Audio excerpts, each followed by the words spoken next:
He was Deputy Director of Jerry Brown's Office of Planning and Research in the first term, and he was the author of Brown's Urban Strategy for California. We're really delighted to have you with us, Dean. Thank you for taking over here.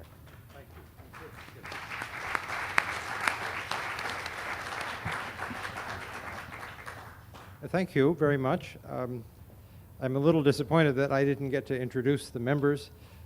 Being retired, I can be far less reverent than Rita was, but... Oh, no, it would take too long.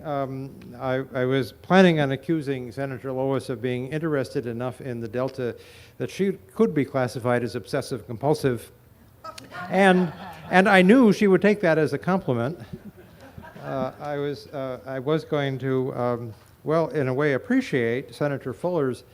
Senator Fuller has done a number of substantial, serious pieces of legislation, but I absolutely loved her resolution recognizing National Cowboy Week, and which was presented on the floor of the Senate and in full regalia, I gather. And Assemblyman Berryhill, it turns out, is a neighbor, or was a neighbor briefly, and living out in the country. What I'd like to do is to make this a question and answer panel only, so that the members don't get to give their starting speech, taking up the entire period of time that we have. But I'm going to make just a brief introductory speech. I'm going to take about 2 minutes and just talk with you to remind you about the context for this discussion about... No, I won't go there. To remind you of the context of financing water, go back to early in the last century. At one time, what became the State Water Project and the Federal Water Project were to be one project built by the state of California. There was general agreement about doing it. It didn't happen because the state couldn't finance it. You can't get more central than that. So go forward a little bit. In the 1950s and 60s, we put together the State Water Project, and financing at that time was central to the public debate. The project was controversial at many levels, but especially about how it was going to be paid for. There was an agreement, finally, that the way it would be paid for is the state would sell GO bonds, but the contractors would pay all the debt service, almost every bit of it, producing what to me is probably the best example I know of anywhere in the world of a publicly financed, benefit-financed project. And then you go forward to CalFed.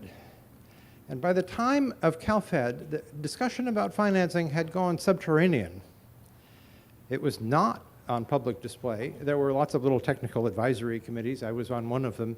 But there was not much in the way of public talk. And I think that happened for two reasons. One is there was a deep, fundamental, visceral division of opinion about how financing should work between the ag people on one side and the enviros on the other. They divided some on how to finance facilities, but they really divided on how to finance water mitigation, fish mitigation, habitat mitigation. And you know the black and white. The enviros thought the water contractors should pay for mitigating virtually everything, and the water contractors thought they should pay for water delivered, period. And they never came together as far as I could see. The other reason was that during the period of CalFed there was a feeling, mood, a hope, that once we got agreement, if we ever got agreement on what to do in the Delta, that the money would arrive from either the federal government or from the state. The state was doing GO bonds for water. They seemed to pass easily. That was a time, it's hard to remember, that was a time when it was not unusual at the end of the budget year that you had a few $100 million left over of loose change to just put somewhere, and it could have been put into water. So if you didn't have to deal with this, if the money could come from somewhere else, then it's best to just not talk about it, not get people thinking too much about how it ought to work, because that could lead you somewhere else. So with that as a beginning, I'd like to ask the panelists the most obvious of all questions. The legislature in 2009 passed a water bond, $11 billion. And then in 2010, they decided it wasn't a good idea to have it on the 2010 ballot, so they put it off to 2012, November. And that's where it is now. It's an unnumbered proposition on the November 2012 ballot, $11 billion. And so my question to all of you is that going to happen? Is it going to go ahead in 2012? Is it going to be pulled off the ballot? Is it going to be modified somehow? What do you think? Sure. What I think about this is that none of us really knows the answer to any of those questions, which is part of the problem. We can't afford this bond. It is a bloated, ridiculous bond at this time in history. It was a political deal cut in the middle of the night that has things like $20 million for Siskiyou County's economic development with no match. It has an $8 million grant to the city of Maywood, the Speaker's city, for replacing their pipes. And it has, for the counties, a 50% cost share for all of its projects that relate to the Delta, which in essence makes the whole thing just ridiculous. We can't afford it, as the treasurer said. But apart from that, I have no idea what's going to happen, because it would require people getting together and trying to come up with something that bears some relationship to the regional needs that are overwhelming right now at the local level. There's plenty of regional concern and needs: recycling, cleaning up groundwater. That's what water agencies are about these days. And they're not about canals, and they're not about these giant infrastructure projects, because nobody can afford them. So we ought to be more realistic. Whether or not the legislature will do that and the governor will do that, I really don't know. Okay. Jean? Well, I agree with Senator Woke that it's really hard to know what the public will do with a bond of this nature, especially at this time. But I'd like to look at the question from another issue. And that perspective for me is that the bond basically was the very best compromise, deal, solution, fix, messy problem with some kind of framework put on it that the legislature could come up with. Certainly, being from my area of town, I had to learn really a lot about the Delta and its needs before I was able to even sit at the table and begin to understand the issues. And frankly, in the legislature, while water is a very, very important thing in the state, in the legislature, water takes so much energy, so much time, so many people, so many resources, that not a lot of people really like to work on it. And so, at the end of the day, those of us who were remaining at the table, and Lois was one of them. No, I wasn't at the end of the day. She was at the beginning. I'm sorry. It's true. It's true. She's been there. I'm kind of the newcomer of the group. At the end of the day, that was what we were able to do, and it did not have any canal infrastructure financed in it. And that was part of the problem and part of the solution, because at the time, we ended up with a brand new definition, not one that I ever thought I would participate in, actually, and that was co-equal goals.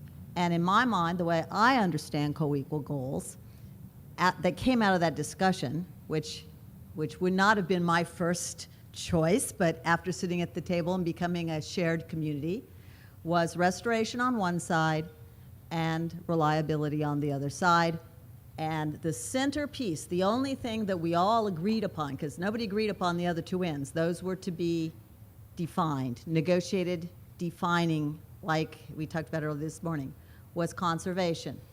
So local government's part of that bond was the conservation piece, and there's lots of money for different pieces of conservation to bring water to a higher level of usage or to conserve water throughout the state.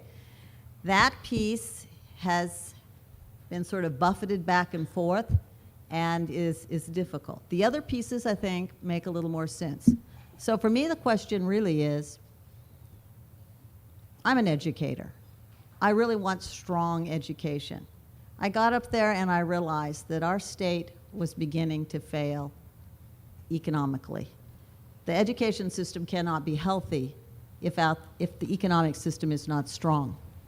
What asset did our state have that we had not corralled? It was water. We have what almost none of the other states have in terms of being on the coast and the water comes to us. We need to manage it well. So for me, the question is, what happens if this water bond doesn't pass? Will we ever restore? Will we ever have a better economic future? Will we ever be able to help all the citizens? And will education ultimately get well? So I don't know if it will pass. I think right now people are very worried about the finances. I think that the governor is looking at it after he finishes the budget. And I think he will have a very big hand in whether it's opened or whether it is just left to float onto the ballot the way it is. Well, to kind of dovetail into what Jean was just saying about, is this bond going to, will we pull it off the ballot? I think if you were to run it right now, it goes down in flames. I think if you pull it off, now it's become Governor Brown's water bond. If it runs, it's Governor Schwarzenegger's water bond and Dave Cogdill's.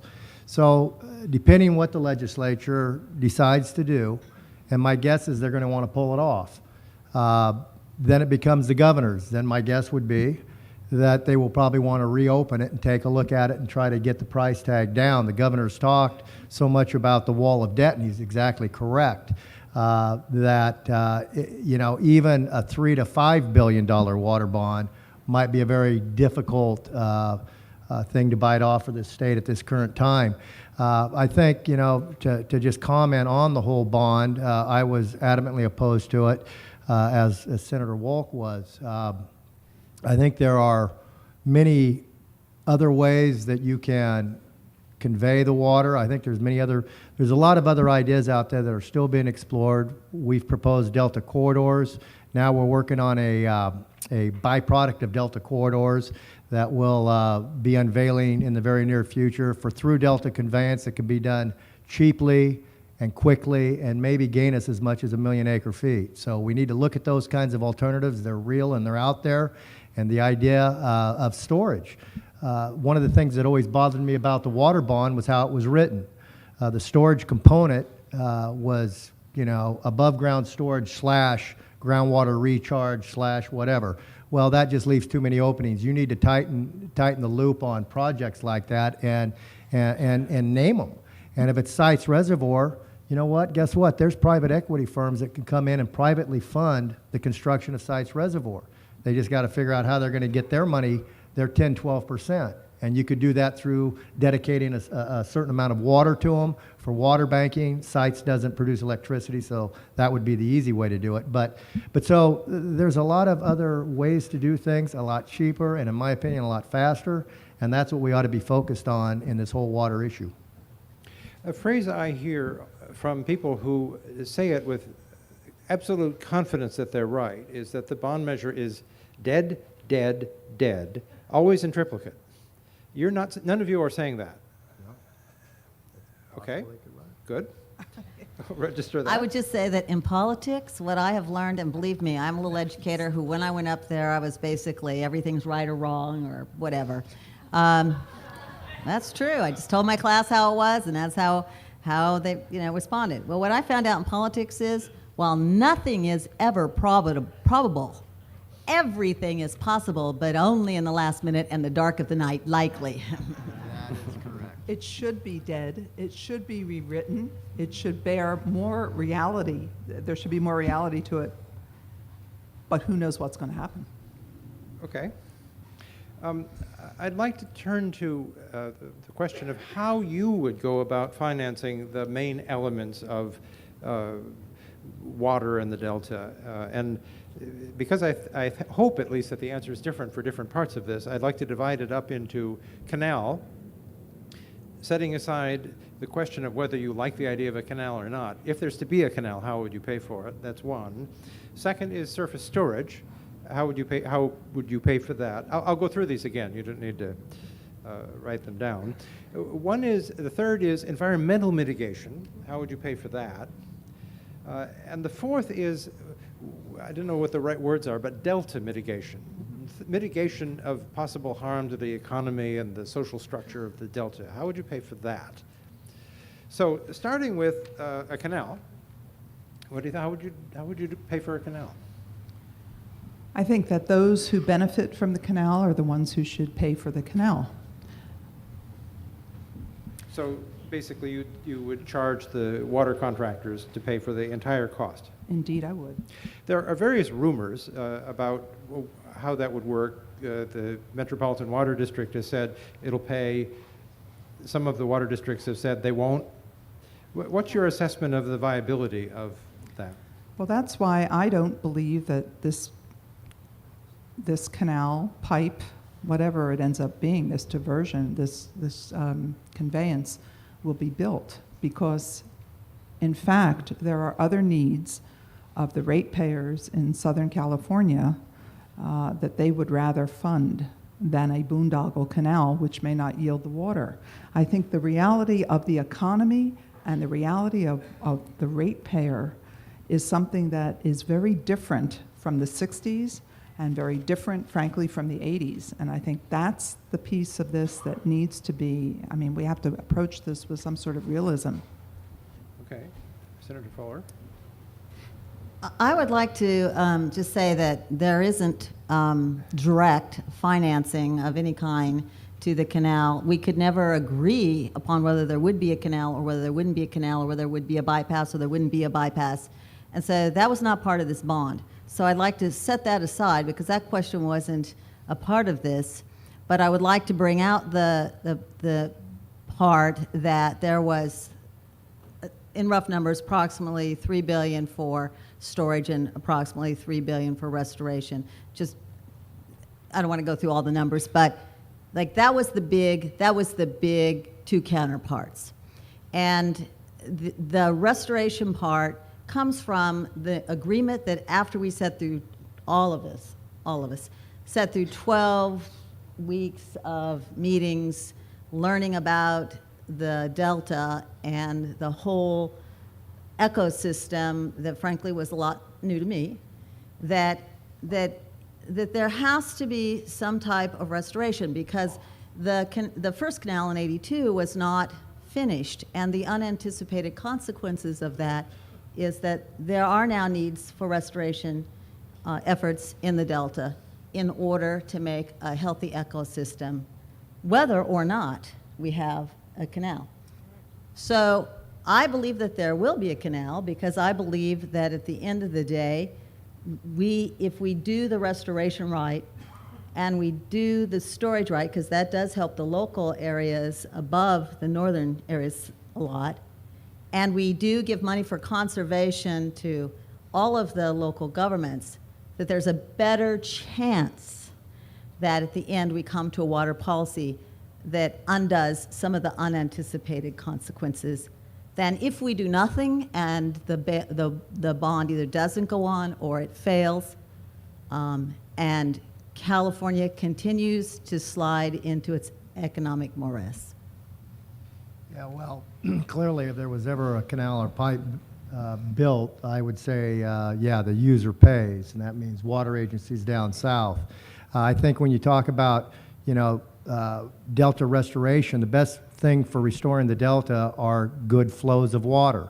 Look what one wet year our salmon population, smelt populations, all these things have really taken off. It's all about water flow. So why not take a look at through Delta conveyance where perhaps you pump from over more near Sherman Island area and let those flows carry through the Delta, and that's the best thing for restoration. We don't have to spend a ton of money on mitigating and all these things in the Delta, taking farmland out of production to create new fishery habitat.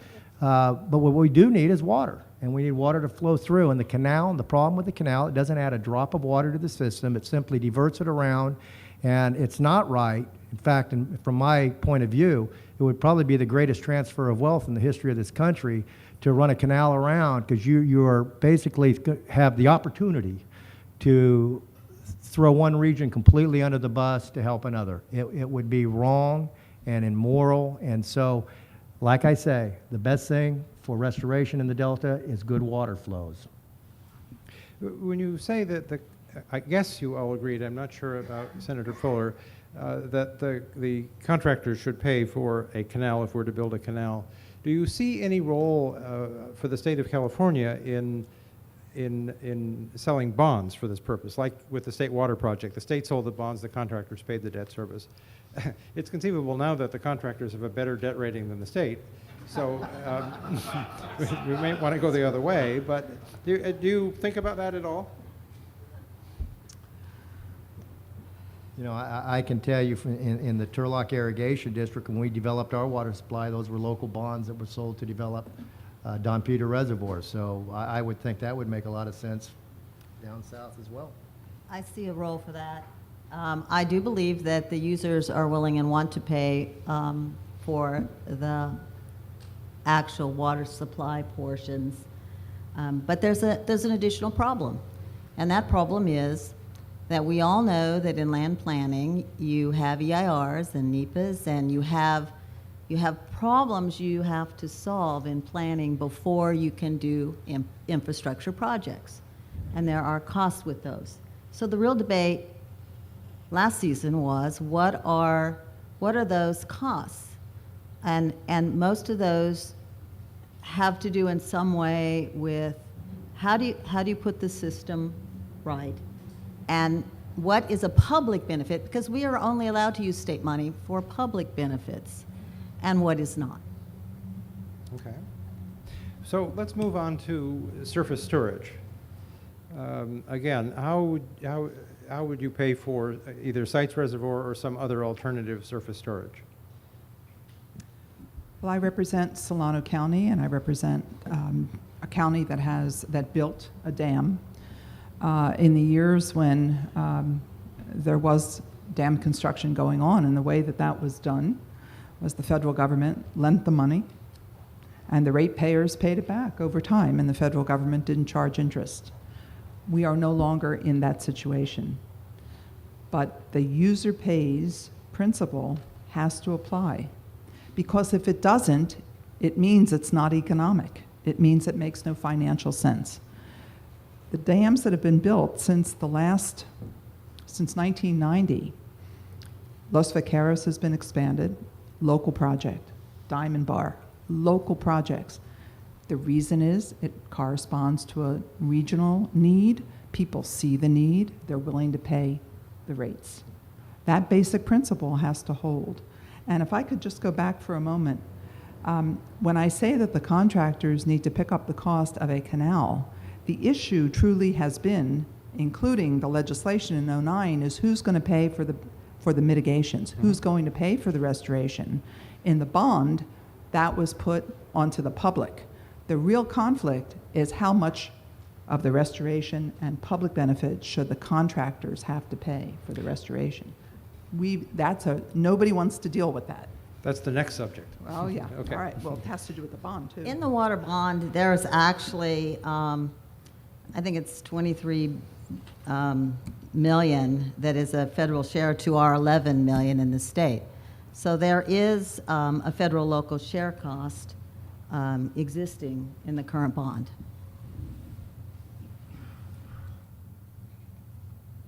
And it's over double. Could you repeat that question again? I was spacing out there. In brief, how would you pay for surface storage? For surface storage, yeah. Well, as I mentioned earlier, I think we need to start to think outside the box a little bit. There are private equity firms that build large infrastructure projects like that I believe you might have to dedicate a certain amount of acre feet of groundwater storage and do something like that. We could get creative and find a way to do it through the private sector. Short of that, I don't see any other way other than user pays for that water, that pays for the facility to build it. A practical question, whether it's through public beneficiary pays or whether it's through some privatization arrangement, is whether you can build a reservoir that produces water that farmers in particular can afford. What do you think about that? What do you hear? Yeah, let me just take that one on first. There is an idea out there to get 1 million acre-feet of storage. Actually, a few ideas. You might get as much as 1.2 million of storage within the Delta. One of them is on Sherman Island. That's owned by the state currently. Now, you could do that relatively cheaply and quickly and save a whole lot of money and keep the water price down and help the flows of the Delta. To me, that makes all the sense in the world. Why are we talking about spending billions and billions of dollars when for probably $2 to $3 billion estimated, we could pick up 1 million acre-feet of storage, improve water quality, and get conveyance going, unabated? I don't understand why we don't do that. Just taking a longer view of this, where we are right now in California history, it's not just water infrastructure that is difficult to support and have citizens support with their tax dollars. This is true in many, many, many areas of infrastructure. And I don't, people are not, we have to be, and I agree with Bill, we have to be creative. What happened in the past, the cost shares from the federal government, kiss those goodbye. I mean, it's a new world out there, and it's not going to change in the next 5 years. So we have to be more practical and realistic about what we're going to do and how we're going to fund it, and most importantly, how we sell it to the taxpayers.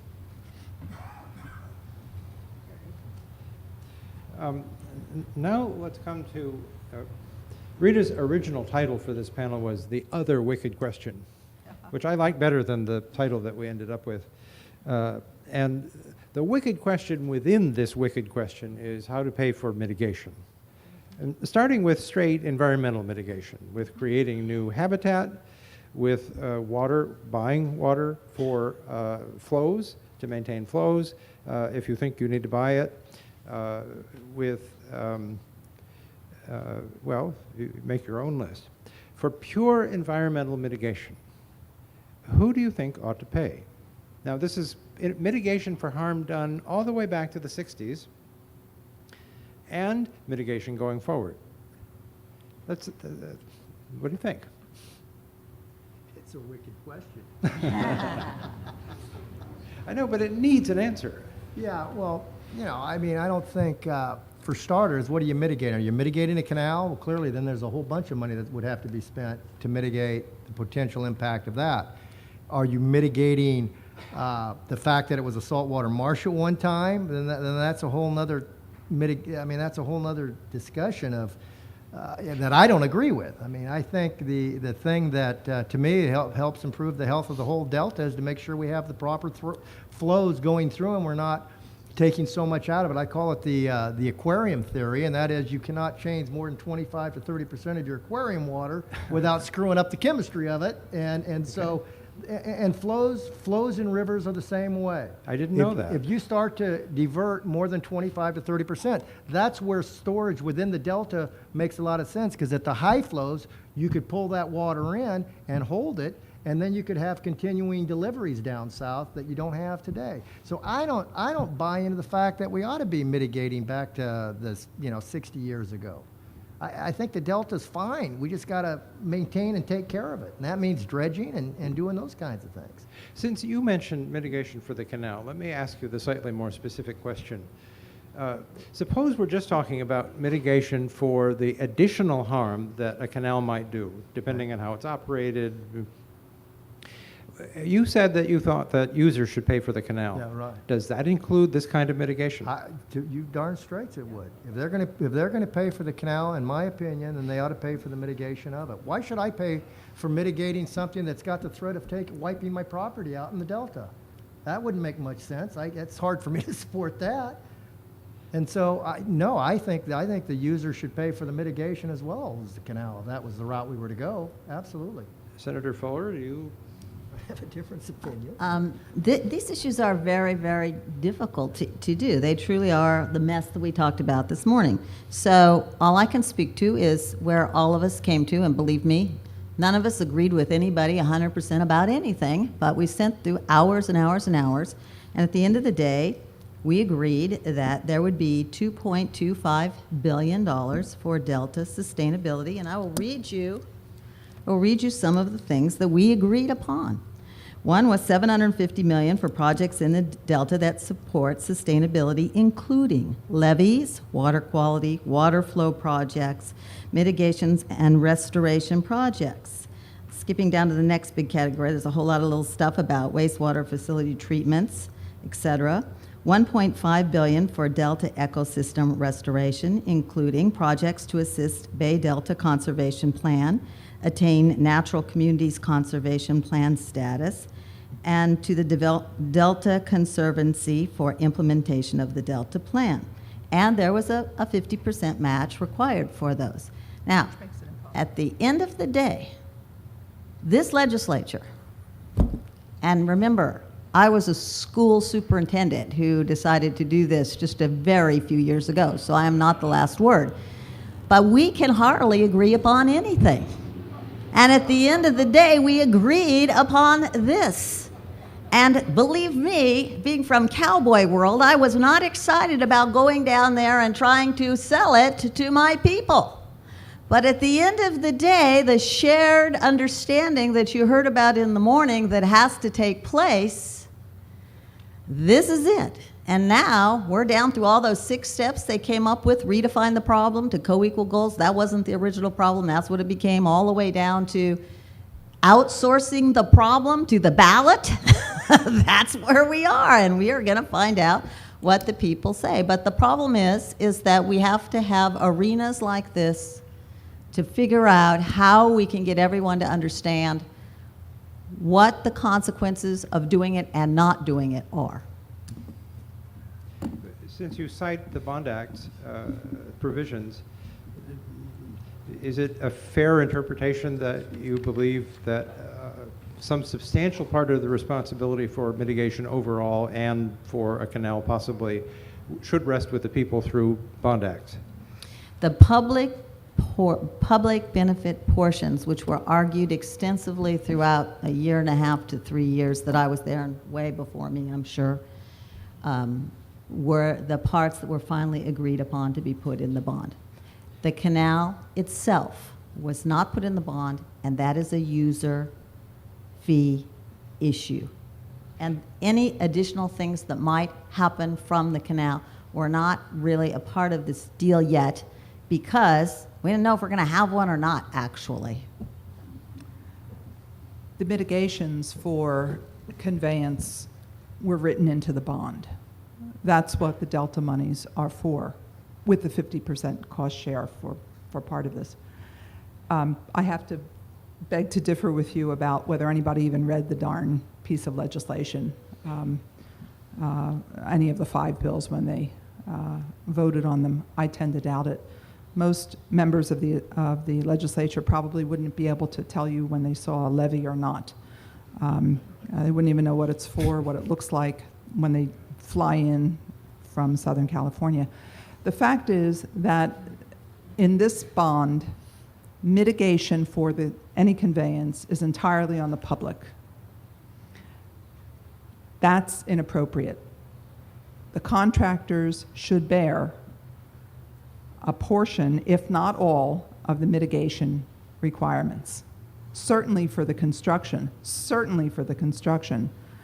and also for the ecosystem restoration, because the canal, the damage has come from from other sources, so it's not simply the canal, the contractors, but in large measure, they have a responsibility for what's happened when you take 6 million acre-feet out a year from the Delta.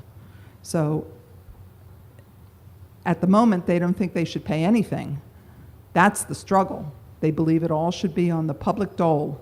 My feeling is when you ask for a 50-year permit to take water out of the Delta at amounts that have been greater than any other historic period, according to Phil Eisenberg, not according to Lois Wolk, although I agree with him, the fact is you owe for that. You must pay for that privilege.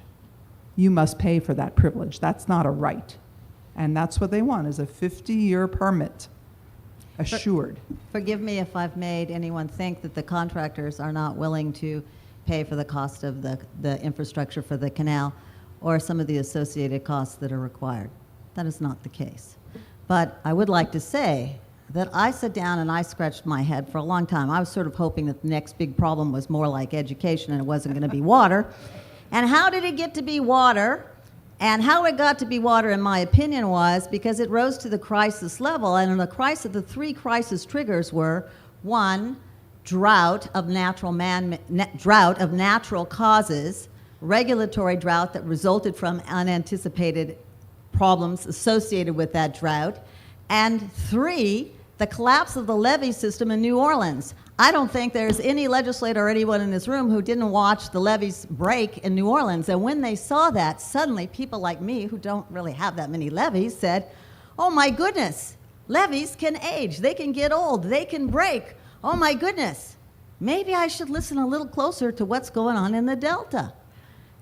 Now, our problem is we got a solution out the door. We outsourced it to the ballot, and the drought has the natural drought has gone away, and the memory of those levees bursting on New Orleans is fading. And we are only left with the predictability of the future that for sure in California we will have more earthquakes, and these levees are aging and our water supply is dwindling. I just tap into that just for a second. They just did a study, and this is why I don't buy into the earthquake theory at all.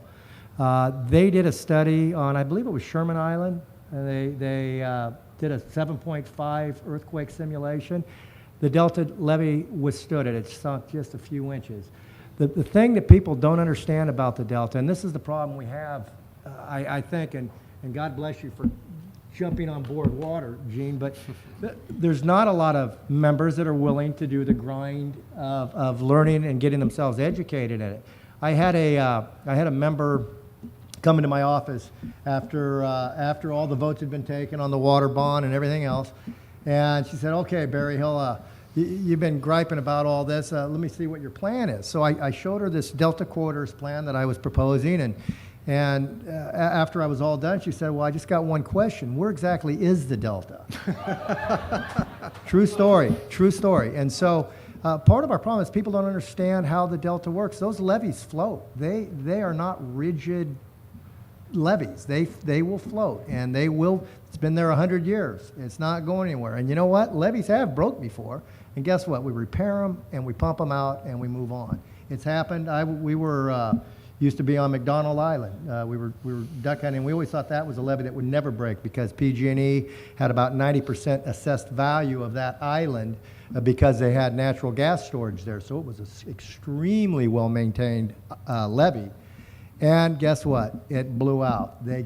You get animals that burrow. There's all kinds of weird things that can happen, and it happens occasionally. But we fix them, we move forward. So, as far as that whole idea of an earthquake taking out the Delta, I don't buy it. I don't buy a lot of things that people tell me, so I don't know. I know this is painful, but if you'll forgive me for being nerdy, I'd like to return to The question at hand. a concept that Senator Fuller raised, and which is absolutely central to the Bond Act, and it's this idea of public benefit. The public should pay for mitigation that's somehow a public benefit. The contractor should pay for other mitigation. Okay. I've never been able to get a clear idea in my mind of where the line is between public benefit and not so public benefit. So, for example, we have a Delta smelt that's in decline. Oh, it's actually come back a little bit lately, but let's assume that it's in decline. You can talk about that in two ways. You can say that, well, okay, the fish is in decline. We're going to try to restore it. That's a public benefit. Or you can say, well, it's in decline because the contractors and other users have been taking too much water out of the Delta. And so it's a private mitigation responsibility. How does the word public benefit, the phrase public benefit, help? Where's the line?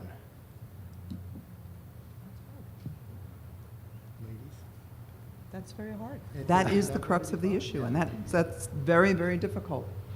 But those kinds of discussions aren't taking place. Right now, every mitigation, if you look at this bond, every mitigation is considered to be a public requirement. That's what the bond's about, and I think that's a mistake. That's not an appropriate policy. But there's absolutely a very difficult question. Again, as I said, this group of people who can hardly get along about anything talked for all this time, and at the end of the day, what we put in the bill, which was a huge compromise, and nobody was happy with hardly any parts of it, but at the end of the day, it's the product, and it moved us forward. And that basically is that we would have a science council to come up with good science. We would have a BDCP. We would have a Delta Conservancy group. And once those answers were formulated by the appropriate people, the money would be there for them to figure out how to make it work. Because the legislature may not be smart about a lot of things a lot of times, but at the end of the day, they only have enough time to allocate large swaths of areas of responsibility and expenditures. And that's a wise thing, because there are still many, many fights that will have to take place if this bond passes down the road and more at local levels. I have to tell you that, you know, I am an educator, but I've been a member of Aqua for my 37 years. I'm very interested in water for a lot of other reasons besides what I do. And at the end of the day, there's no way to solve these big, messy problems in the legislature except to parcel them out, and when your time runs out, you put them on the table and you do the best you can. And if everybody else does the best they can with them to make it the best they can, then if we can all live for it for the moment and it moves us a step forward, then we go a step forward. If not, and it all completely falls apart, we are just nowhere. I'd like to follow up on that. I think there are better ways of coming up with infrastructure bond money for water. And we have a great example in the way California comes up with and allocates bond money in transportation, which we do not have in the water area. The transportation system starts at the local level with unmet needs. That goes through a process. It goes through the COGS, the councils of governments. Those projects that have to seek consensus at the local level, and then they move to the Transportation Commission at the state level. And no matter how much bond funding the state figures it can spend, you basically come up with a list of the most important and highly prioritized projects in the transportation area. We need to do the same thing with respect to water. Not do it in the middle of the night like this thing was, but to do it starting at the local level, what water projects are important and have consensus. Then we move, maybe using the COGS, and then moving to the Water Commission. What in the world else do they do? Get the Water Commission, and then decide how much money we can afford, and then go down the list. You never hear the kinds of controversy that you do with in transportation the way you do about water. I mean, there's something wrong with the fundamental process, and we ought to change it, the WICET system. The bill that created the Delta Stewardship Council gave it lots and lots of responsibilities to do things to improve the Delta economy or to mitigate harm to the Delta economy.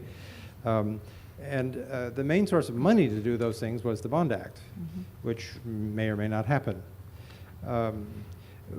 What's your thinking about, A, whether water contractors have any responsibility to mitigate the Delta economy? And if so, where would the money come from?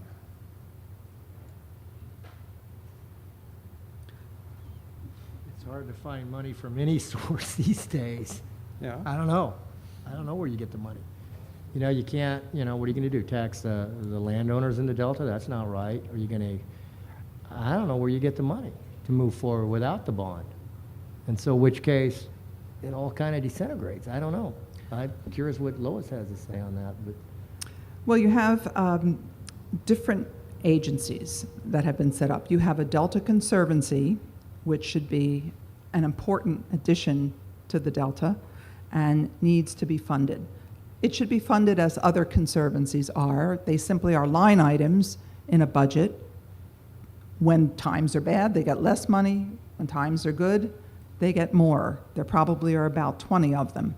The Delta should be added to that source of general fund expenditure. I also think the contractors have a role here. What about a tax on the water? They want the water. I think after we figure out how much water the Delta needs, I think it's important that we share there's anything over that amount with those who need it in our state. I don't have a problem with that, and we ought to tax it. We ought to tax that and use that to take the money, pour it back into the Delta, to the Conservancy, to the Stewardship Council, to the Protection Commission, and to mitigate the harm that may occur if there is such a thing as a conveyance. Aside from a bond act, which has always been in some way easy money, one proposal that floats around is to levy a Delta water charge on exporters and on upstream users, both of whom affect the Delta. Is that something that you'd support, and how would you structure it? I wouldn't support upstream users. Those are, I look at a water right, it's just like a property right. It's like a mineral right. It's that you buy that right with your land. Now, why am I going to get charged a fee for something that I bought and paid, $7,000 to $10,000 an acre for, so that those south of me who pay $2,000 and $3,000 an acre can benefit? I don't think that the current users with their water rights should have to be paying for that. I think that there are appropriate sharing of fixing the Delta, whether north or south. I'm thinking about the numbers of the wastewater treatment facilities and water pollution control facilities that are going to have to go probably to an even higher standard because of the Delta, and what that will mean to the ratepayers of this region. That kind of discussion needs to take place, but at the moment, the contractors who are in charge of the BDC process, make no mistake about it, are not accepting their responsibility for the cost of the Delta and of their actions in the Delta, and that has to happen. This was an issue that was debated actively. Of course, my area would not be for fees, and I won't quote all the reasons why they think they already pay for the canal and they're not getting the percentage of water that they were originally supposed to get, and so on. But at the end of the day, none of that matters. What matters was at the table, the legislature basically came up with the fact that it just wasn't going to be able to work with fees for a number of reasons. But let's talk about it for a minute. And I have to say that when I started this, I was really just for, well, I don't even know we're talking about all this other stuff. My guys just want a canal, And I just don't even know why we're talking about all this. And at the end of the day, I ended with supporting a bond like this, because it's the only way you can put all the jigsaw pieces of the puzzle and make it work out, including fees. For example, there's really only about 4 million acre feet that was exported this last year out of I think it was I think it's 29.6 million acre feet that was possible, and the rest of it went out through the Golden Gate Bridge. So what if the government got broke again?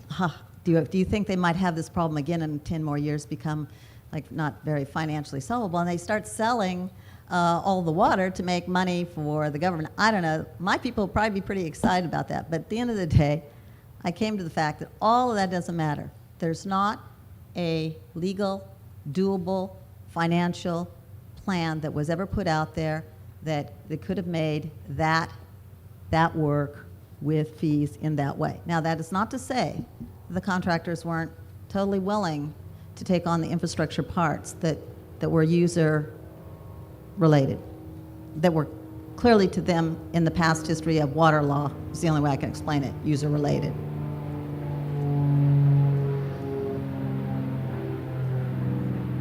I think we need to wait a minute.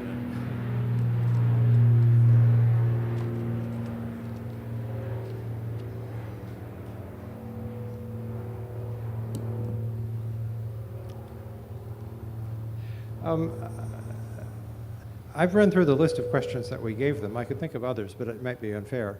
I wonder if there are questions from the audience.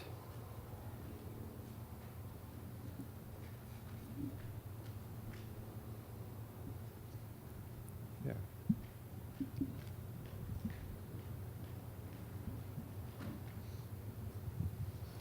Hi, Dave Egerton, El Dorado County Water Agency. I wonder, I can see the extreme difficulty in trying to define what truly is a public benefit that you should associate a larger general responsibility to pay for, and what should really be by those who get a direct benefit from the use of the water.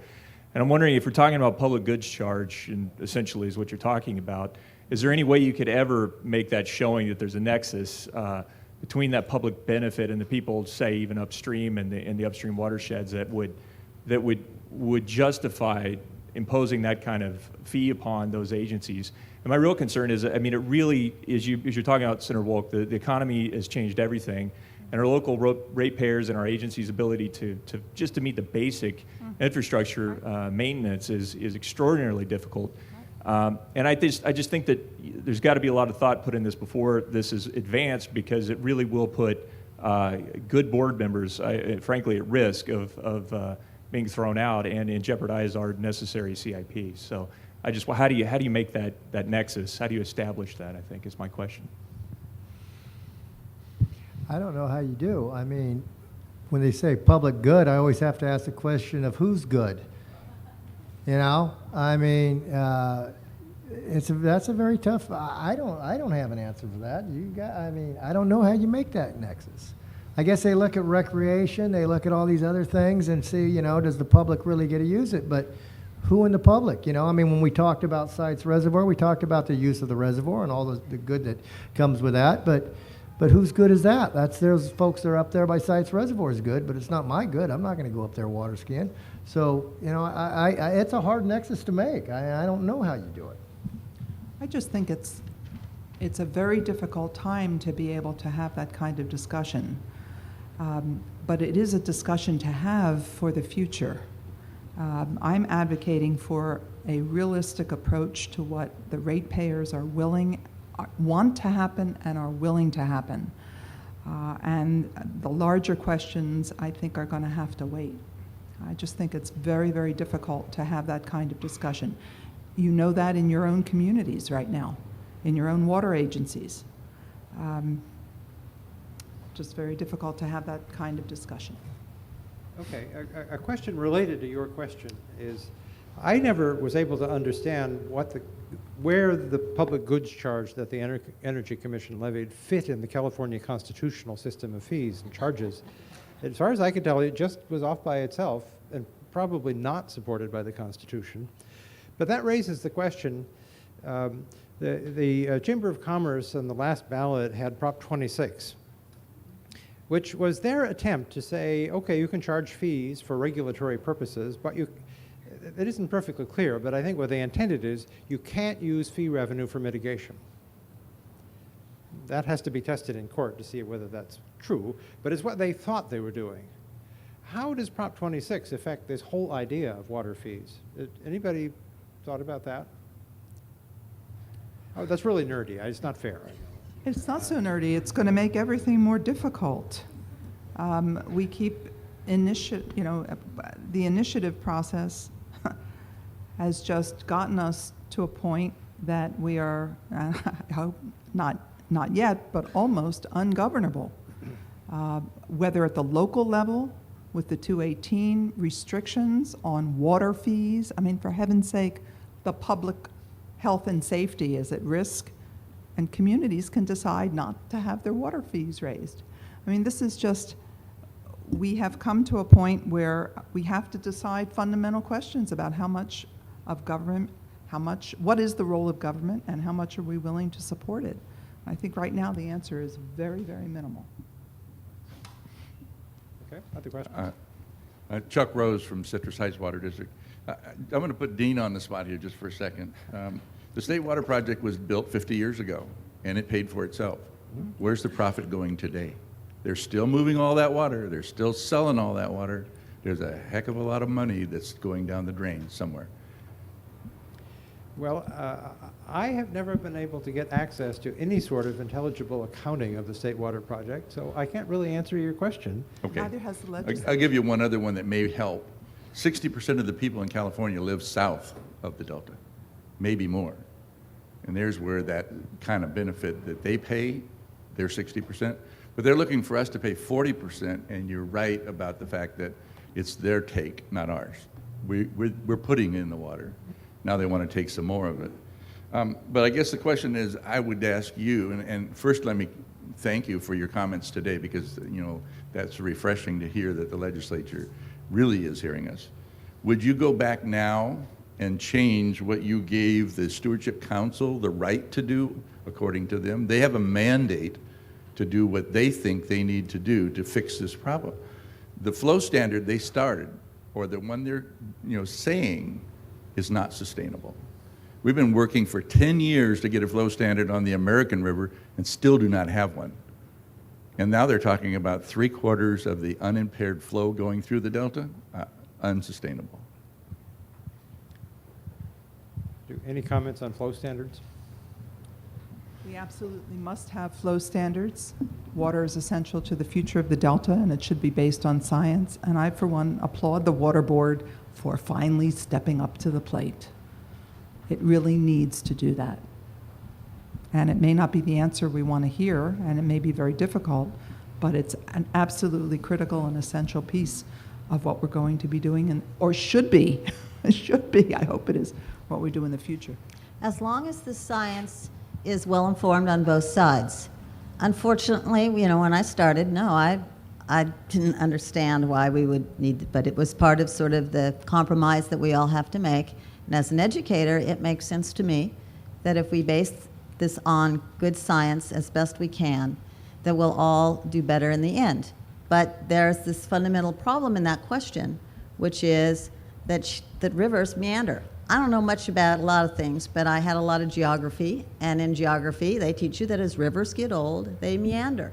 And so if you don't let them meander and you channelize them, then it changes things. So the flow issue has a lot to do with how much you let it meander as well, and what kinds of animals live based on the past history. And then we have the whole question of how far do you go back?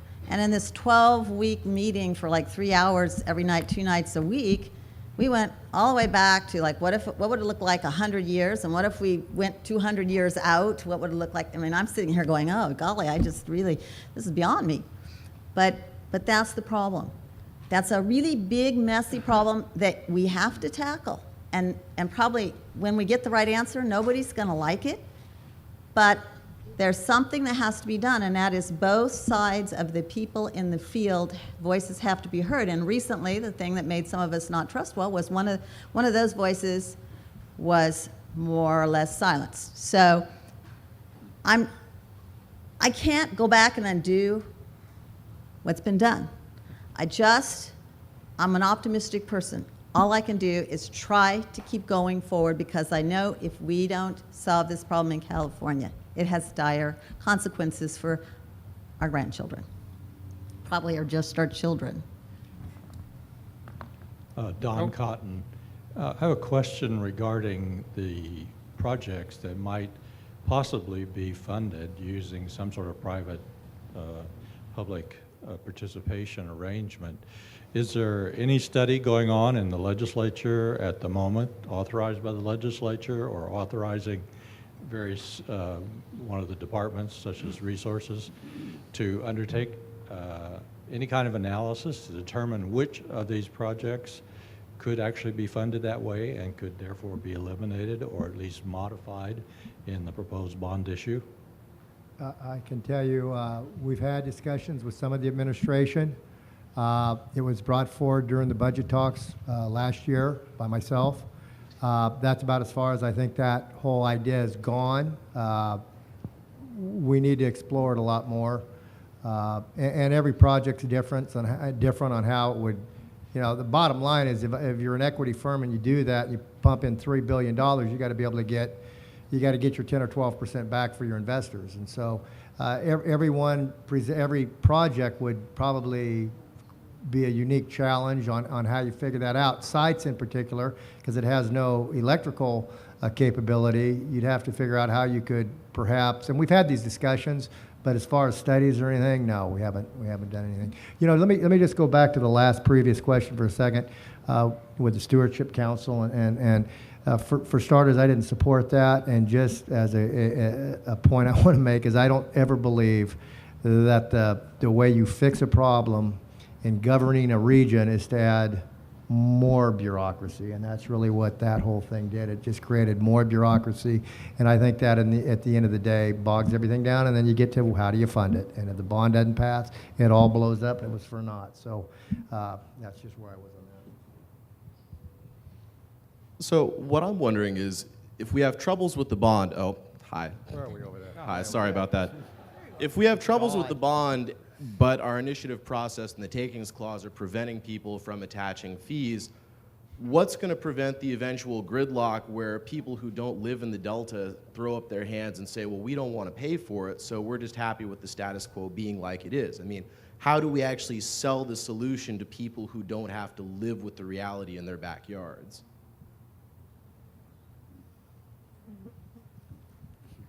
That's a very good question, and I'm not sure it has I can give you a very satisfactory answer, but I'll give you an honest one.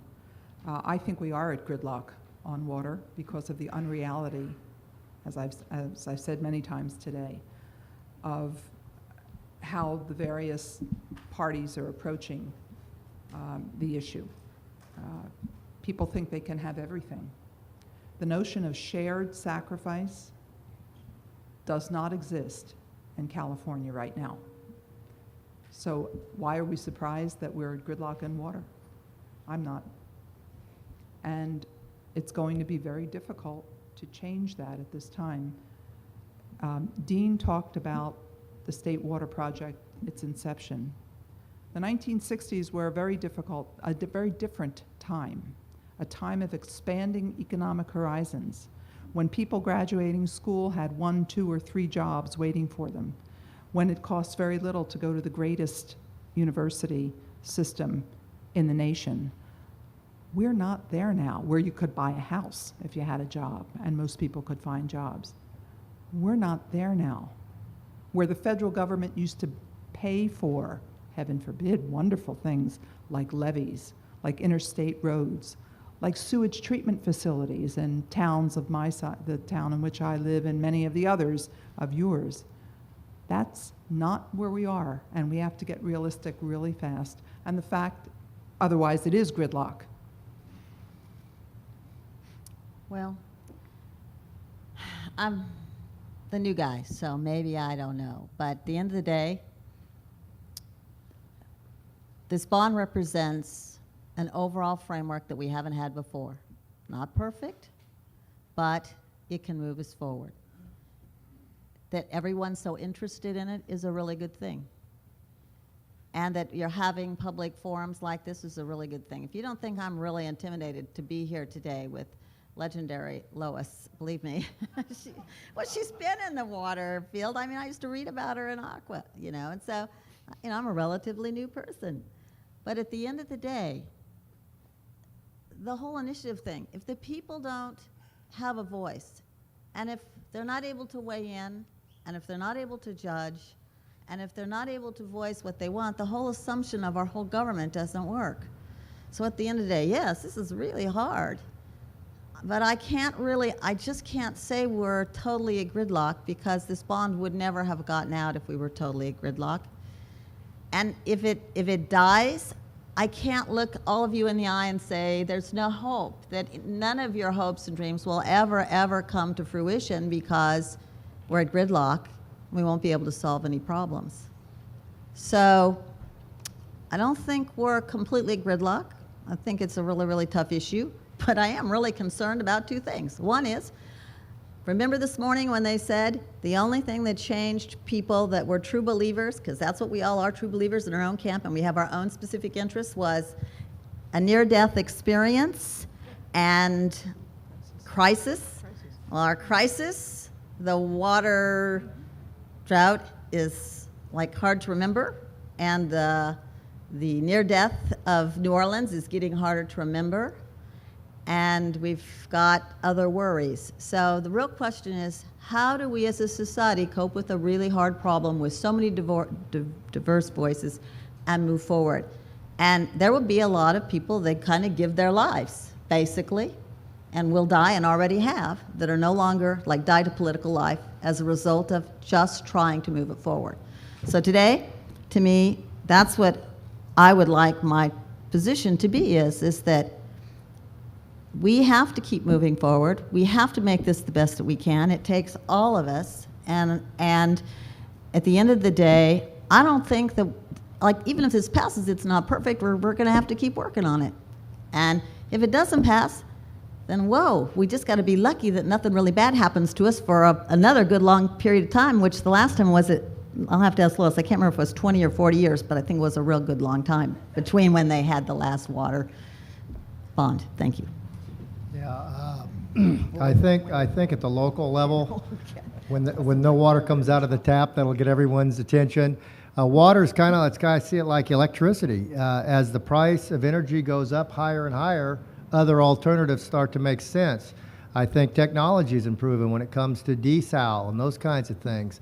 I think, in fact, in the perfect world, if I was to do a water bond personally, if I were king for a day, I'd do a $3 to $4 billion bond. I'd do my Through Delta conveyance program, and I would focus on regional sustainable projects to where you get the rest of the state off the reliance on the Delta. You just can't keep bleeding the Delta. That's not sensible in the long run. We need about 6 million, 8 million acre feet more of storage in the state. You can't tell me there's not places along the I-5 corridor. I mean, look at in 1 year, San Luis Reservoir was full. One wet year. We clearly need more storage. We could have stored a heck of a lot more water down there. But we need to develop more surface storage, no two ways about it, whether it's above the Delta or below the Delta. But at the end of the day, we've got to get people relying on their own regions, whether that's groundwater recharge, whether that's desal, whatever the case. But you cannot keep bleeding the Delta to fuel growth down south. It's just not going to work. Bill's absolutely correct.